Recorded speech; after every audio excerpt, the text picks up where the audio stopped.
If you want to learn how to take all the actions in this wonderful colony building game of On Mars, then you're in the right place.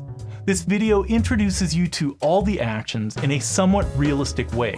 We look at our fictitious players of Maria, Harper, and Alex and see that on their turns all of the actions will be explained. But the way their actions are taken is not always with the best decisions, and that's because I'm making those decisions for them. So let's get rolling in the rover and get to it.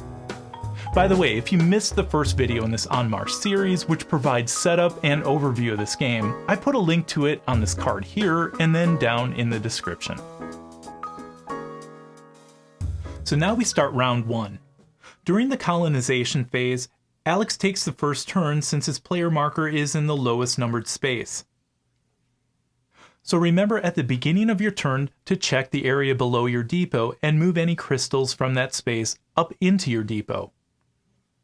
So Alex gets to take one main action from the orbital station actions as seen on this side of the board. And that's because his player marker is in one of the turn order spaces on the orbital station side of the board. He can also choose to take one optional executive action if he wants to or can afford it. For his main action, Alex takes the Learn New Technology action.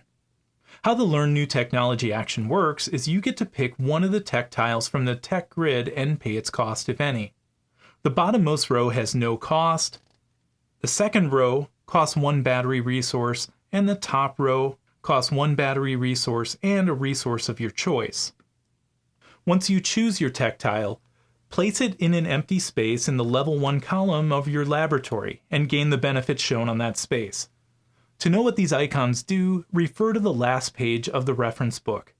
So if you place your tech tile in the top space, you should recognize this icon now, but you get to take a crystal or resource from the warehouse and add it to your storage or below your depot.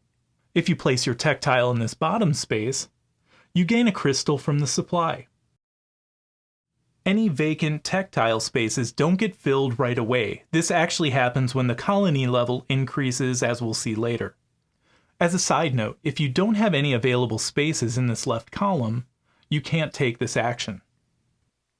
So Alex decides to take this tech tile from the bottom row at no cost. He places this in the top space from level 1 of his laboratory. He takes an oxygen resource from the warehouse and adds this to the storage area. Now if you see this small bluish colonist icon below any actions, that means this action can be boosted. To boost the action, you move 1 colonist from your living quarters to your working area, and this allows you to take an additional tech tile following the same rules as you did for the first tile. You can only do this one time, of course, because after your second tech tile, both of your level 1 spaces would be full. So Alex decides to boost this action and places a colonist in his working area. He takes this other no-cost tech tile, places it in the remaining level 1 space in his laboratory, and takes a crystal from the supply, and he places it into this area below his depot on his player board. And that crystal will move up into the depot at the beginning of his next turn. Alex decides not to take an executive action this turn and ends his turn by laying his player marker down. Next in our turn order sequence is Harper, because she's on space number 4.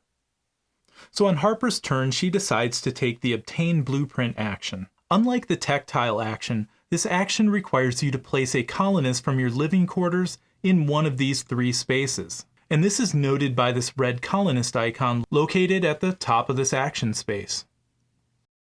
So Harper takes a colonist from her living quarters and places it in one of these 3 action spaces.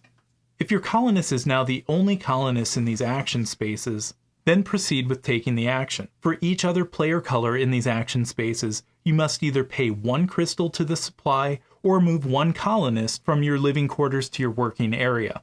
For an example, if Alex already had a colonist in one of these action spaces, and then Harper wanted to take this action, she would have to pay 1 crystal to the supply or move 1 of her colonists from her living quarters over to the working area. If she took this action and there was 2 other player colors here, she would have to either pay 2 crystals to the supply, move 2 colonists from her living quarters over to the working area, or do 1 of each. If all these action spaces are full and you want to take the action, then you move the player with the most colonists in this action slot, and these could be yours, back to the respective working area, not living quarters. And then you'd pay the cost for any remaining colonist. If you ran into a case where there's 3 different colors there already and you want to take the action, then all 3 would get placed back in their working areas. So in this case, she's the only one who has a colonist in this action space, but we'll see more examples of these action spaces as we progress in the game. The Obtain Blueprint action lets you select one blueprint card from the display on the left side of the board. This blueprint card gets placed face up next to your player board, and you gain the resource or a crystal as shown at the bottom of the card. Next, place one of your unused advanced building markers on the card, and that's pretty much it. No replacement blueprint card is drawn yet to fill the empty space in the display. These get added later in the game when the colony level increases. Since there's this small colonist icon at the bottom of this action, you have the option to boost this action. For each colonist you move from your living quarters to your working area, you get to take an additional blueprint. Again, you gain the resource or crystal, but the limitation here is that you have to have an advanced building marker for each additional blueprint you take. So Harper decides to move 2 of her colonists from her living quarters over to her working area. She takes 2 more blueprints from the display. She adds the hydroponic farm and the metal outpost next to her player board. She puts an advanced building marker on each and then collects a plant and a mineral resource and adds that to her storage area of her player board. By the way, blueprints provide the use of the advanced building that you placed on this card. So when you take the upgrade a building action, which we'll see later, you'll place this on one of the buildings on the board. And once you build this advanced building, you'll have an additional executive action, shown here, that you can take on a turn. Buyer beware, if you don't build the advanced building as shown on this card, you'll get a 3 OP point deduction at the end of the game. And for level 3 blueprints, you'll get a 5 OP deduction at the end of the game. So Harper can't take an executive action this turn. She lays her player marker down, and now the turn passes over to Maria. So since Maria's player marker is on the colony side of the board, she can only choose from these 5 colony main actions for this turn. And for her turn, Maria decides to take the Construct a Building action. Now before we get into her turn, let me explain this action a little bit. For the Construct a Building action, you pay the cost of the building tile and build a building on the surface of Mars. The cost for tiles is shown next to the tile in the building display. And as a side note, these buildings are named a bit differently than how the resources are named in this game. Instead of calling this one a mineral, it's now called a mine. The battery is a generator, water is a water extractor, the plant is a greenhouse, and oxygen is now an oxygen condenser. So if we look at your player board, you'll see shelters available that you can build with this action. The cost to build a shelter is 1 oxygen, and it's shown on the back of the tiles you can see here. If you build a shelter, you take the 1 from the lowest numbered space first. Now there are a couple constraints to where you can actually build the building on the board. One constraint is that you must either build a new building adjacent to an existing building of the same type, which in this game is known as a building complex. Or if you build an isolated building, the building must be exactly 2 hexes away from a building of the same type. For now, we're just going to look at building an isolated building, but we'll see how to build a complex on a future turn from one of our players. The other constraint you have to be aware of is that you may only build on a hex with one of your bots or in an adjacent hex to one of your bots. So for example, Maria would only be able to build in these hexes here and here because they're adjacent to her bot. And the space her bot occupies already has a shelter built on it. You can't build a building tile on top of another building tile. So on Maria's turn, she's going to provide an example of constructing a building action. Since this action shows the red colonist at the top, she places a colonist from her living quarters in the action space. And since there are no other colonists here, she doesn't have to pay anything additional. So Maria decides she wants to place a greenhouse building on the board, and that costs 1 water.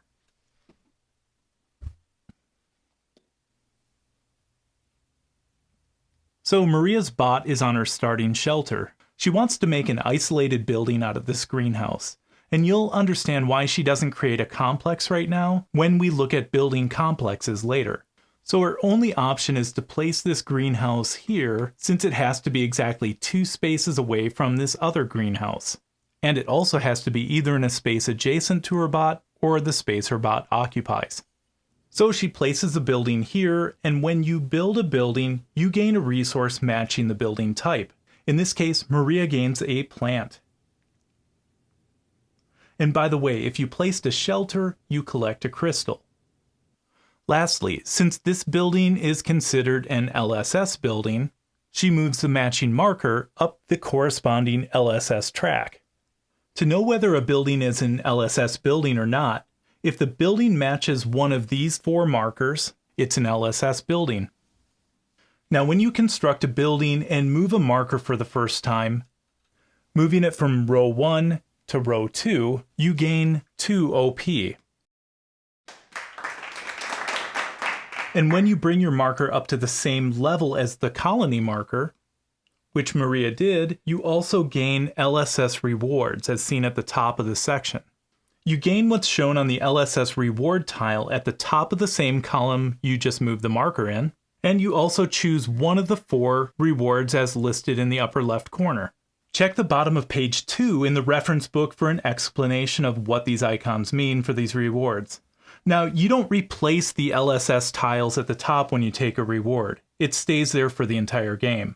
So now that we know this, Maria scores 2 OP for moving the marker. She doesn't get anything, however, for the LSS bonus tile here, because she hasn't yet picked up any discovery tiles. And then she chooses to take a mineral from the supply out of her choices as shown in this upper left corner. You'll see the mineral right here. By the way, minerals can be used as a substitute for the other 4 resources in most cases. So Maria doesn't have enough crystals to take an executive action this turn, so she ends her turn and lays her player marker down. And now we move on to the shuttle phase.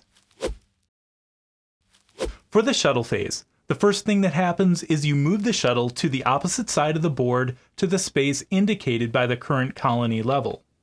In this case, it moves to the first red space. Next, the players on the side of the board the shuttle moved from, meaning Alex and Harper, can choose whether or not they want to travel. For players who decide not to travel, Alex in this case, they would just stand their character back up. However, Harper decides to travel this turn. So when traveling to the colony, the first stop is this exploration space. In this space, you first choose one of the discovery tiles and then place this face up on the map 3 spaces away from your rover. By the way, in this case, Harper's rover is not yet on the map, so it is considered to be in the starting mine at the center of the board. So she gets to choose a space 3 spaces away from the starting mine to place this tile. Then she draws a new tile to replace this one on the exploration space.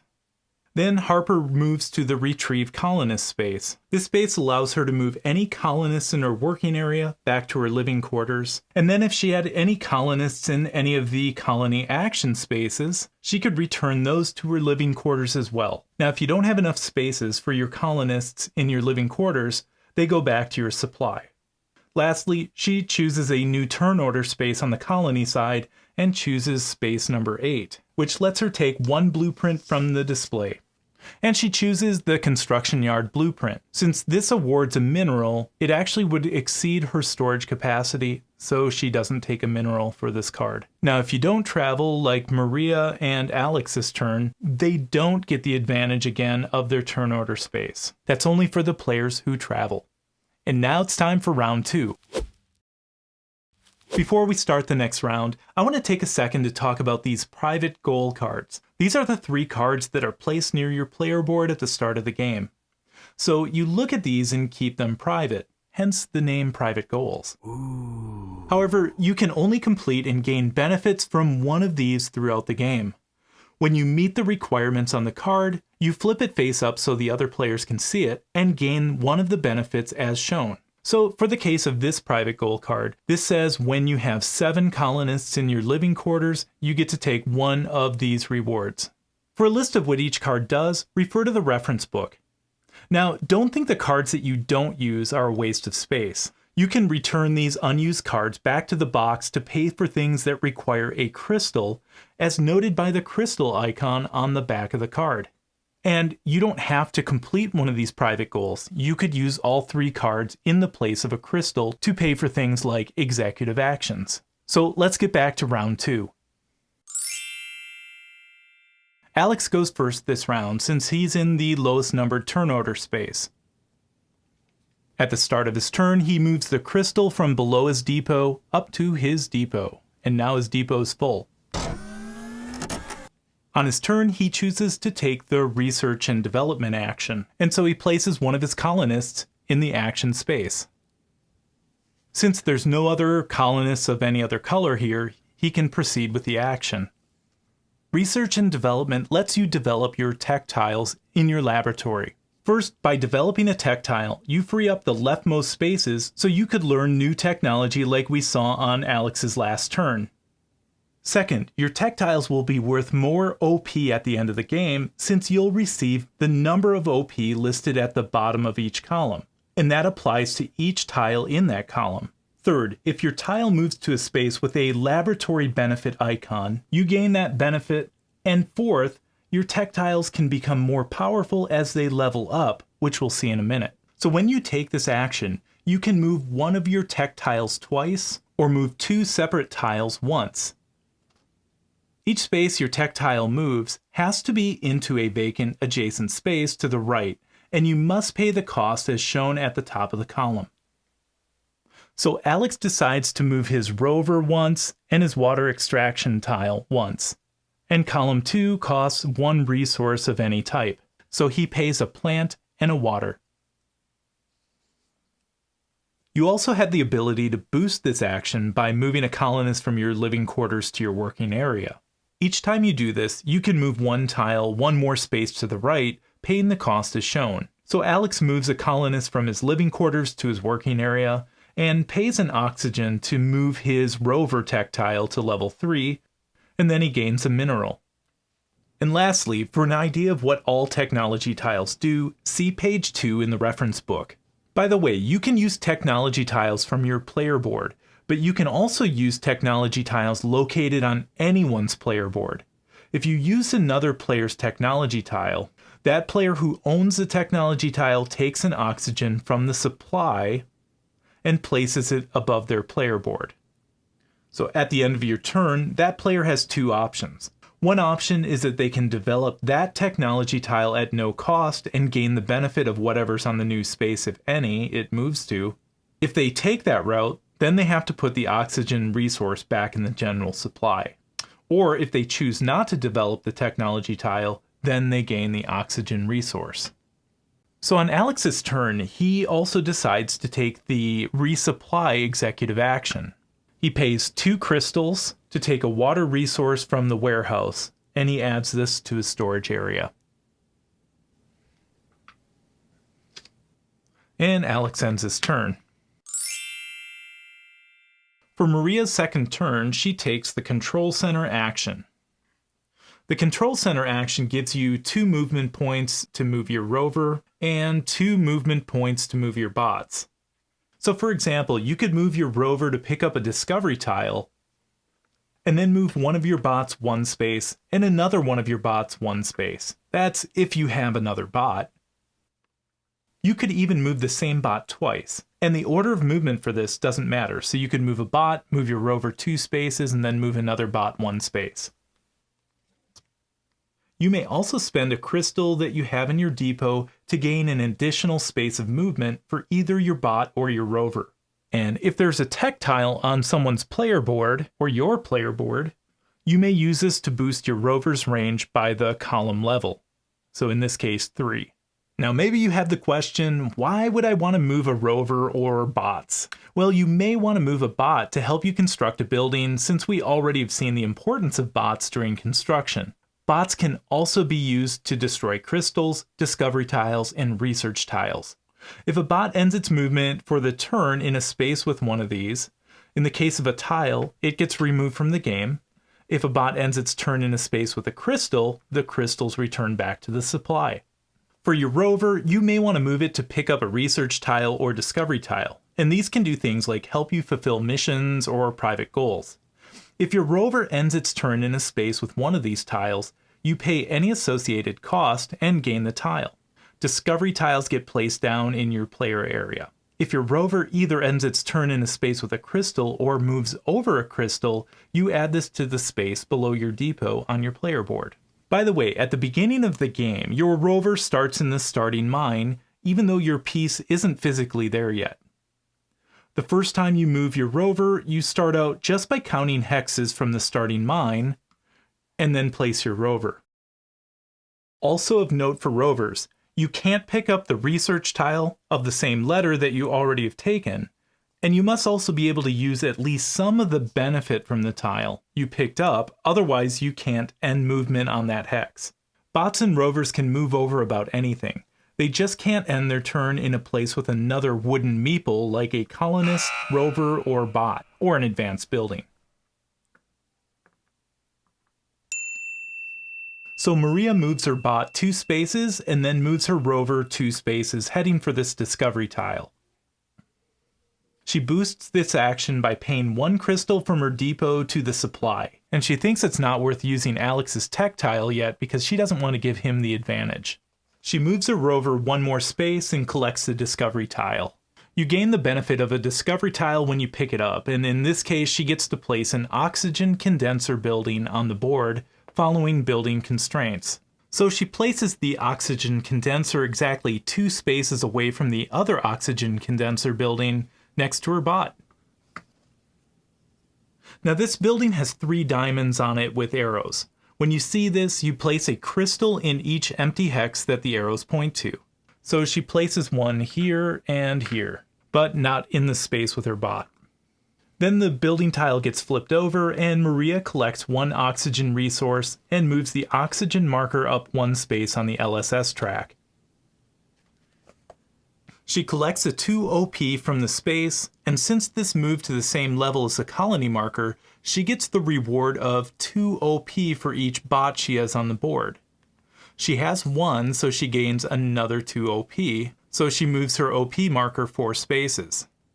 And then she gets 1 reward out of these 4 and decides to collect a crystal from the supply.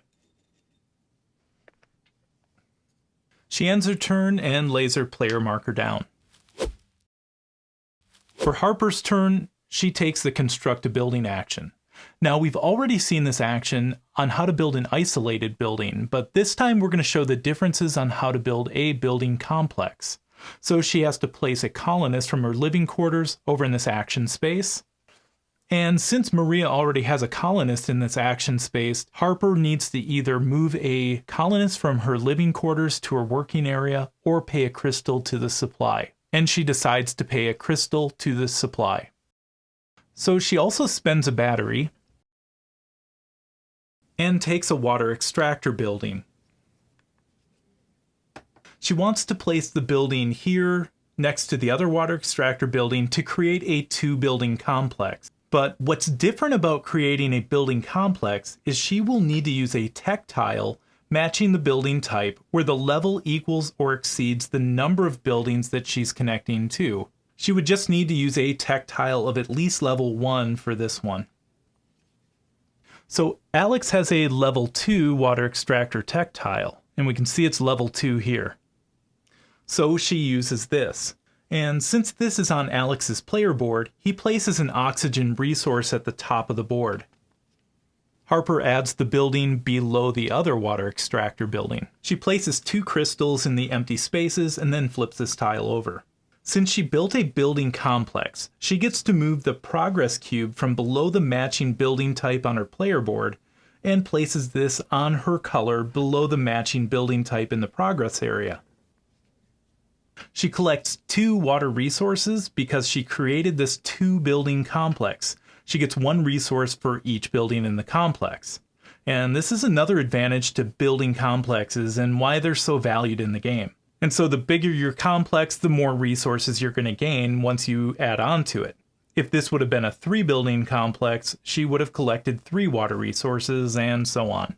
Now, since Harper already has a water resource in her storage, she can only hold one more. And just like we've seen before, since she built a new building, she gets to move the matching building marker up one space and collect 2 OP. And since she moved this marker to the same level as the colony marker, she also gets to collect the LSS benefits.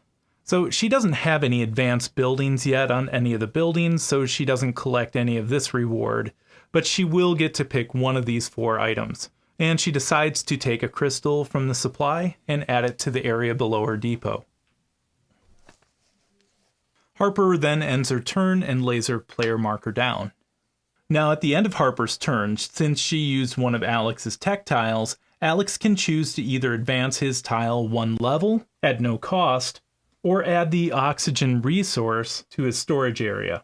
So he chooses to advance a tile to level 3 and then returns the oxygen resource back to the supply. And on this space, he can choose to move a bot 2 spaces and pay a crystal for 1 more space of movement. And so Alex just moves his bot 1 space. For the shuttle phase this round, since the colony level is still at level 1, the shuttle moves to the red space on the orbital station side marked with the number 1. So any players who wish to travel will now move through these spaces, shown at the bottom of this area. So Maria decides to travel back to the orbital station and moves her player marker first to the production space. This space allows her to gain a resource matching the building type for each advanced building she has on the board. So she doesn't have any yet, so she moves on. This space lets her move any colonists from her action spaces on the orbital station side back to her living quarters. And then it allows her to move her colonists from her working area back to her living quarters as well. Since she doesn't have any colonists in these spaces, nor does she have colonists in her working area, she just moves on to select a turn order space. And she decides to select space 1, so she gets to go first. So Maria gets to go first this round. She moves a crystal that's in the area below her depot up into her depot, and for this round decides to take the resupply action. So I think you've seen this icon a time or two so far. This is the resupply action, and as you may have guessed, it does the same thing we've seen before with this icon, where you can take 1 resource or 1 crystal from the warehouse and place the resource in your storage area if you have space, or below your depot of your player board. For this action, you can also boost it, as you can see with this little teal colored icon below it, and you get an additional resource or crystal for each colonist you move from your living quarters to your working area. So for Maria's turn, she's going to take a water resource. She boosts this action by moving 1 of her colonists in her living quarters over to her working area, and then takes a crystal and adds this to the area below her depot. Now she won't be able to use this crystal until her next turn when it moves up into her depot area. And she doesn't have enough crystals to take her executive action, so she lays her player marker down, and now it's Alex's turn. On Alex's turn, he decides to take the landing pod action. So he thought the timing of the shuttle wasn't really in his favor when he wanted to move from the orbital station to the colony side of the board. So he's going to take this landing pod action. And this allows him to travel from the orbital station to the colony side of the board without taking a shuttle. And this works very similar to how it did with the shuttle phase, except you skip the exploration step where you place a discovery tile on the board. So Alex moves over to this space, which lets him move any colonists from action spaces on the colony side back to his living quarters, and allows him to move any colonists in his working area back to his living quarters. So since Alex doesn't have any colonists over here, he just moves the colonists from his working area back to his living quarters. And then over here, he chooses turn order space 6. He takes an oxygen resource from the warehouse and places this in his storage area. So now he's got 2 there. And he lays his player marker down. At the beginning of Harper's turn, she moves a crystal from below her depot up into the depot. So on Harper's turn, she takes the upgrade a building action. She takes 1 of the colonists from her living quarters and places it on the action space. Since there's no other colonists in these spaces, she doesn't need to worry about paying a crystal or moving another colonist over to her working area. Upgrading a building allows you to place an advanced building marker from one of your blueprints onto an existing building on the board. The benefits of this action is that you'll collect resources from your advanced buildings each time you travel to the orbital station, and you'll now be able to use the executive action shown on the blueprint card by paying 2 crystals during your turn. Or you can use it for free if there is a matching scientist on the card. Similar to constructing a building, upgrading a building has some constraints as well. First, you'll need to have a blueprint matching the building type, and the blueprint must still have the advanced building marker on it. The size of the building must match the minimum size printed on the blueprint card, and the building must be in range of one of your bots. Then you pay the cost as shown in the upper left of this card, 1 mineral, and place your advanced building marker on the building. So if we look at Harper's blueprint moisture evaporator, she pays 1 mineral resource and builds this on the water extractor building adjacent to her bot. She can do this because it matches the building type and minimum size as printed on the blueprint card. Later in the game, when the colony level advances, the level 3 blueprints will be placed in the display. To build an advanced building on a level 3 blueprint card, you would need to have a complex of 3 or more matching buildings to do this. So now that Harper's built her advanced building, she ends her turn and lays her player marker down. If you plan to upgrade a shelter, you can only upgrade a shelter belonging to you. If there were any bot or rover on the tile being upgraded, whoever owns that piece would move it to the closest available hex. If there were a colonist on the tile, move that colonist back to the owner's living quarters. So if you're fortunate enough to have multiple blueprints and an upgrade tech tile, you can perform this action again as many times as the level of the upgrade tech tile. If you use a tech tile that's level 3, you could perform this action 3 more times. So now we move on to another shuttle phase. Yay! Since the colony level is still 1, the shuttle moves again to space number 1. Maria moves from the orbital station to the colony, and she places 1 discovery tile 3 spaces from her rover. She moves her colonist from the colony action space back to her living quarters. She also gets to move her colonist from her working area back to her living quarters as well. And then selects turn order space 8 and picks up a blueprint card.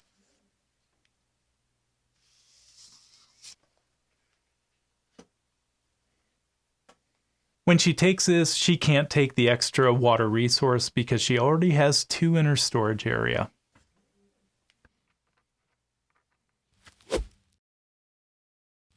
So for Alex's turn here, he takes the Hire a Scientist / Earth Contract action. He places one of his colonists from his living quarters over to the matching color next to this action. These action spaces work just a little bit differently. If you already have a colonist in your matching player color in this location, you can't take the action until you remove that colonist. Unlike other actions, colonists don't move back to the living quarters when these spaces are full. So this action allows you to purchase one of the 6 cards in the Scientist / Earth Contracts display. The game starts with Scientists only in this display, but as Scientists are purchased, they get replaced with the Earth Contract cards. Scientists can be assigned to advanced buildings and allow you and the owner of the blueprint card to take the executive action for free. Earth Contracts provide additional OP at the end of the game, but only if you fulfill the requirements of the card. Otherwise, they can subtract from your OP. So Alex pays a battery and a mineral and takes the hydrologist. Remember, the mineral can substitute for any of the other resources. The card and the scientist are then placed face up next to his player area. Now, if you notice, there was a mission marker next to this action. So if we look at the mission card, which matches B here, and look this card up in the resource guide, you contribute to this mission anytime you take a scientist from the display. So Alex gets to advance the mission marker 1 space lower and collects the 2 crystals as shown in the card. And at the end of his turn, Alex now gets to select one of the Earth contract cards of his choice and place it in the display. So now you know why you didn't have to shuffle this Earth contracts deck at setup. The card gets placed so it covers the scientist's cost, but exposes the new crystal cost at the top. On future turns, you'll be able to purchase the Earth contract for 1 crystal if you take this action. Now, after Alex takes his scientist, I just want to show you an example of how he could take an executive action, and I'm going to change the board state just a little bit to show you the possibilities in this game. So instead of him moving his bot here on a previous turn, let's say he moved it over here. And then after his main action, he takes an executive action. And for his executive action, he's going to place his scientist on Harper's blueprint or advanced building card. Now, since his scientist is on this card, that means he can take what's ever shown on the card as an executive action, and Harper will also have this option on her turn. This executive action lets you build a water extractor building. So Alex takes a water extractor building from the supply and builds in this spot adjacent to his bot. And so he's adding on to this complex of 2 water extractors already, so he will need a tech tile of 2 to be able to do this.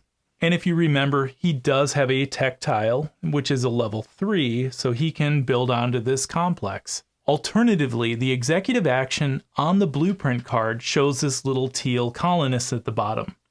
What that means is you can boost this action, and for every colonist you move from your living quarters to your working area, it's basically like adding another level of tech to your tech tile.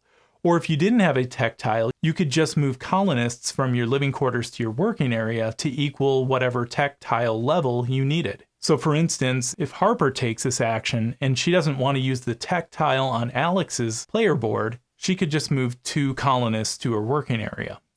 So Alex collects 3 water resources for this complex. He'll only be able to take 2 because that's the capacity of his storage area right now.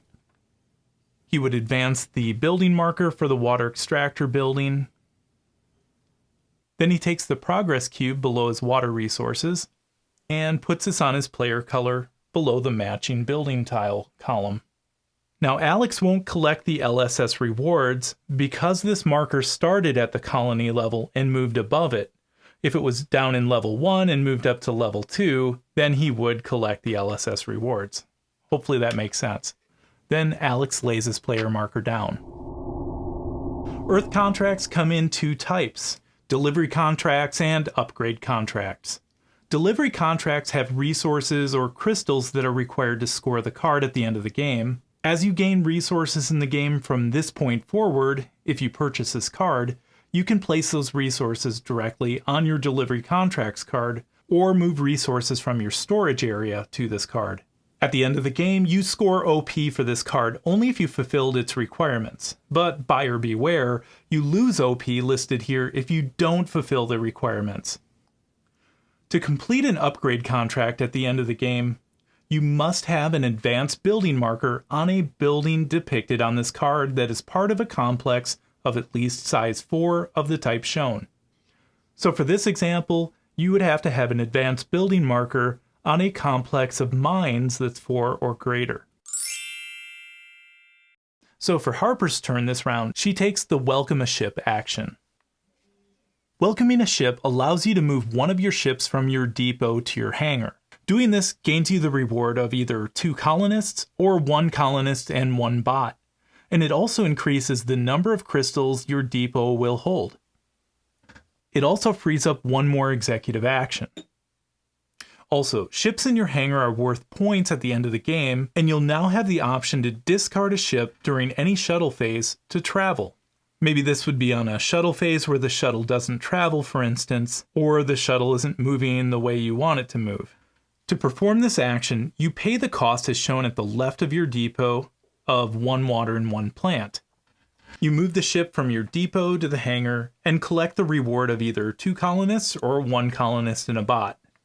Colonists would be moved from your supply to your living quarters if you have room available, and a new bot is placed on an empty shelter of yours. If you don't have any empty shelters, then place the bot in the closest available empty space to one of your shelters. So Harper is going to choose to get the bot and the colonist. She takes a colonist from her supply and puts it in her living quarters, and then places a bot in this empty space next to her shelter, since the shelter is already occupied with another bot. Now, if you saw next to this action, there is a mission marker. So we find mission card A. And if we look at this mission, this means anytime you place a new bot on the map, you get to contribute to the mission and move the marker one space less. So Harper gets to move this one space down and then collects the 2 crystals. Now, there is one constraint I want to talk about for this action, however. You can only remove ships from your depot less than or equal to the current colony level. Since the colony level is 1, Harper can only move 1 ship, so she couldn't boost this action. And if you see down here, if you move a colonist from your living quarters to your working area, you can move 1 more ship from your depot to your hangar, but only if the colony level will allow it. So since Alex's hydrologist scientist is on Harper's blueprint card, she can take the executive action shown on this card for free. So she'll purchase a water extractor, and she pays a mineral in place of the battery.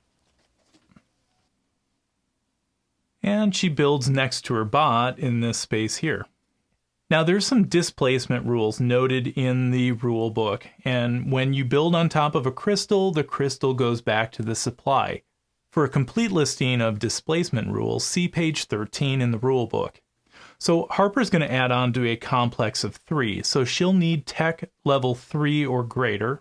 She chooses to use Alex's tech tile right here for water extractor. So he takes an oxygen resource, places it on his player board, and this is a level 3, so she will be able to build this complex. The crystal goes back to the supply, and she places the tile here, and she collects 4 water resources. However, she can only take 1 because of her storage capacity. And similar to Alex on his turn, she gets to move the water building marker up 1. She will not collect LSS rewards again for the same reason Alex didn't. And she already has her progress cube here, so she can't place another one there. She would have to build a complex of one of the other buildings to be able to place another progress cube down here. And so then Harper ends her turn. Alright, so for Maria's last turn, I'm going to actually cheat a little bit, but I want to be able to show you a turn where we advance the colony level. We've now looked at every action on the board, and we know how those work, but we haven't seen how to advance a colony level. So let's just say Maria's bot was somewhere in this neighborhood. Like she moved her bot on another turn, and on this turn, she moves the crystal up to her depot. She's going to take the construct a building action again. I know we've seen this one, but she needs to build a certain type of building to be able to get the colony level to advance. She moves a colonist to the action space. Since Harper has a colonist here, she's either got to move a colonist to her working area or pay a crystal. And she moves a colonist. She spends a mineral to buy a generator. And she builds an isolated building 2 spaces away from this generator. So she builds right next to her bot, following all the rules. And she gets to advance the generator building marker. First thing that happens is she collects the 2 OP from this space. Since she brought this marker up to the same level as the colony, she gets to collect LSS rewards. For each tech tile, she collects that many OP. She only has 1 tech tile, and that's the one she started with, so she gains 1 more OP up here. And then she gets to select one of these, and she'll take a crystal from the supply, and then her turn is over. At the end of her turn, the colony level marker advances, so now they're officially at level 2. And you can see during the shuttle phase, now the shuttle's going to move to space 2, and then this symbol here says we're going to score the progress area. So for each cube down here, they're worth 1. 1 cube is worth 1 point. If we had more than that, then we'd start looking at that track. So Harper and Alex score 1 point. So there's a handy reference on the last page of the reference book that shows you what to do every time the colony level advances. When the colony advances to level 2 and 3, you refill the blueprint display. You remove the existing blueprint cards and place them back in the box. Then you draw the top 12 blueprint cards from the display. So 6 of these are from level 1 and the other 6 are going to be from level 3 to create a new display of 12 cards. When you advance to level 3, then you remove any remaining level 1 blueprints from the display and place those back in the box. Then you add the remaining level 3 cards from the deck to the display. Next, move over to the tech grid and refill any empty spaces from the bottom row to the top row. So we take 2 new tech tiles and place them in the bottom row for this. And lastly, we'll refill the warehouse with resources and crystals. Now that you've seen all the actions and how a colony level advances, we're going to fast forward to the end of the game. And this happens when your remaining missions marker reaches the end of the track. You play one more round and then skip the final shuttle phase, as we said earlier. Then you tally up the score following the track printed at the bottom of the board. You can use the remaining mission marker to track each phase of scoring. So I'm just going to tally the score up for one of the players, and we're going to tally it up for Harper here. The first thing we do is score the progress area. So Harper has 3 cubes in the progress area, and for 1 cube she'd score 1, 2 cubes 2, and 3 cubes she scores 4 points. Next, each player scores 3 OP for ships in their hangar. And Harper's got 3, 6, 9 points there.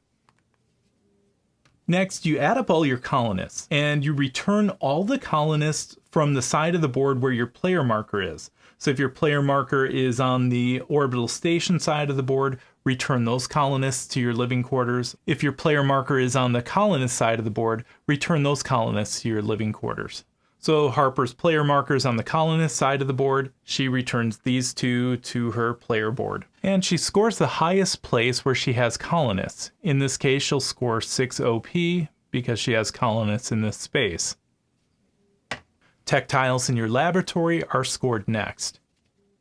Harper scores 2 points for this tile, 3 points for this tile, and 4 points for this tile, for a total of 9.